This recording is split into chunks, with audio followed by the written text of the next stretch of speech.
ಎಷ್ಟು ದಿನ ಅಧಿಕಾರದಲ್ಲಿ ಇರ್ತಾರೆ ಅನ್ನೋದು ಮುಖ್ಯ ಆಗಲ್ಲ. ಅಧಿಕಾರದಲ್ಲಿದ್ದಾಗ ಏನು ಮಾಡಿದ್ರು ಅನ್ನೋದು ಮುಖ್ಯ ಆಗುತ್ತೆ. ತುಂಬ ಜನ ರಾಜಮಹಾರಾಜರು ಆಳು ಹೋಗಿದ್ದಾರೆ.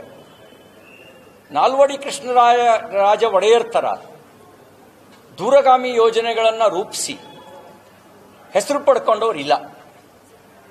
ಎಷ್ಟು ದಿನ ಇದ್ರು ಅನ್ನೋದು ದಾಖಲೆಯೋ, ಏನು ಮಾಡಿದ್ರು ಅನ್ನೋದು ದಾಖಲೆನೋ.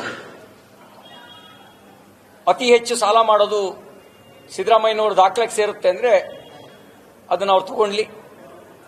ಅವ್ರ ಕಾಲಘಟ್ಟದಲ್ಲಿ ಅತಿ ಹೆಚ್ಚು ರೈತರು ಆತ್ಮಹತ್ಯೆ ಮಾಡಿಕೊಂಡ್ರು ಅನ್ನೋದು ಅವರಿಗೆ ಸಂತೋಷ ಪಡೋ ಸಂಗತಿ ಆದರೆ ಸಂತೋಷ ಪಡಲಿ.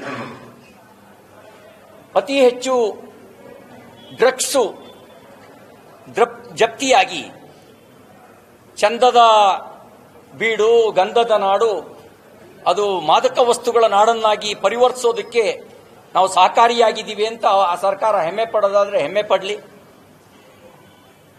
ಕೊಲೆ ಅತ್ಯಾಚಾರದ ಕಾರಣಕ್ಕೆ ನಿತ್ಯ ನಮ್ಮ ಸರ್ಕಾರ ಸುದ್ದಿಯಲ್ಲಿದೆ, ದರೋಡೆ ಕಾರಣಕ್ಕೆ ಸುದ್ದಿಯಲ್ಲಿದೆ ಅನ್ನೋದಾದ್ರೆ ಅವರು ಸಂತೋಷ ಪಡಲಿ.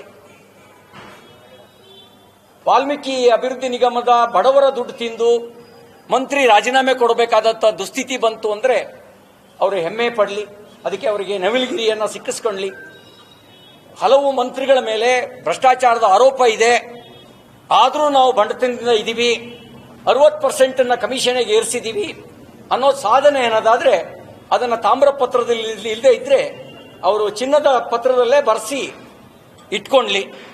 ಇವೆಲ್ಲವನ್ನು ನಾವು ಮಾಡಿದ್ದೇವೆ ಅನ್ನೋದನ್ನ ಚಿನ್ನದ ಪತ್ರದಲ್ಲಿ ಇಟ್ಕೊಂಡು ಅದನ್ನು ಹೆಮ್ಮೆ ಪಡಲಿ.